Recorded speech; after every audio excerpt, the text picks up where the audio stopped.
श्री कृष्ण के देहत्याग के बाद की कथा। 1. पृथ्वी से भगवान का अंतर्धान। जब श्री कृष्ण ने अपना शरीर छोड़ा, तब धरा पृथ्वी देवी ने एक गहरा शोक व्यक्त किया, क्योंकि भगवान विष्णु के अवतार ने पृथ्वी को अधर्म और पाप से मुक्त किया था। श्री कृष्ण की मृत्यु के साथ ही द्वापर युग का अंत और कलयुग की शुरुआत मानी जाती है। 2. द्वारका का डूबना। श्री कृष्ण के देहत्याग के कुछ ही समय बाद द्वारका नगरी धीरे धीरे समुद्र में समा गई। ये घटना भागवत पुराण में विस्तार से वर्णित है। राइट एरो अर्जुन, जो श्री कृष्ण के परम मित्र और भक्त थे, जब द्वारका पहुंचे तो उन्होंने देखा कि समुद्र ने उस सुंदर नगरी को निगल लिया है। अर्जुन अत्यंत दुखी हुए, क्योंकि उन्हें एहसास हुआ कि अब भगवान की कृपा और शक्ति उनके साथ नहीं रही। 3. अर्जुन की शक्तियों का क्षीण होना। जब अर्जुन द्वारका से बचे हुए यादवों और स्त्रियों को लेकर हस्तिनापुर लौट रहे थे, रास्ते में डाकुओं ने उन पर हमला किया। अर्जुन, जो कभी अपराजय योद्धा थे, अब अपनी दिव्य शक्तियों का उपयोग नहीं कर पाए।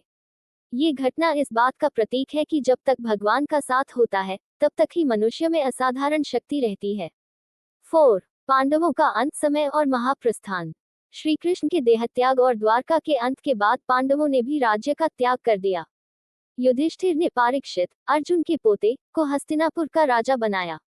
फिर पांचों पांडव और द्रौपदी महाप्रस्थान स्वर्गारोहण यात्रा पर निकल पड़े। एक एक कर सबने हिमालय में शरीर त्याग दिया। युधिष्ठिर अंत में जीवित स्वर्ग गए, उन्हें धर्मराज के रूप में सम्मान मिला। ग्लोइंग स्टार श्री कृष्ण की दिव्यता का प्रभाव।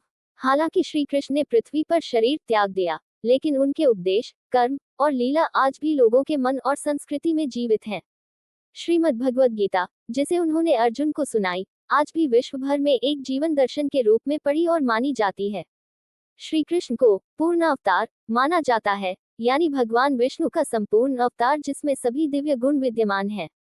प्रेयर बीज श्री कृष्ण की उपासना। आज भी लाखों करोड़ों लोग श्री कृष्ण की भक्ति करते हैं। जन्माष्टमी, कृष्ण जन्मोत्सव पूरे भारत और दुनिया में बड़े धूमधाम से मनाया जाता है। रासलीला, कीर्तन और भागवत कथा के माध्यम से उनकी लीलाओं का गुणगान होता है। इस्कॉन जैसे संगठन श्री कृष्ण के नाम को विश्व भर में फैला रहे हैं। रेनबो श्री कृष्ण की शिक्षा आज के युग के लिए। विषय श्री कृष्ण का संदेश, धर्म, सत्य और न्याय के लिए संघर्ष करो। प्रेम निष्काम और आत्मिक प्रेम सर्वोच्च है। कर्म बिना फल की चिंता किए कर्म करते रहो। मित्रता, सच्चा मित्र जीवन भर साथ देता है। सुदामा, अर्जुन। नीति, कठिन परिस्थितियों में भी नीति और विवेक से काम लो। यदि आप चाहें तो अब मैं भगवद गीता का सारांश, राधा कृष्ण का आध्यात्मिक प्रेम या श्री कृष्ण की 16,108 रानियों की कथा भी सुना सकता हूँ। कृपया बताइए, आप आगे किस भाग की कथा जानना चाहेंगे।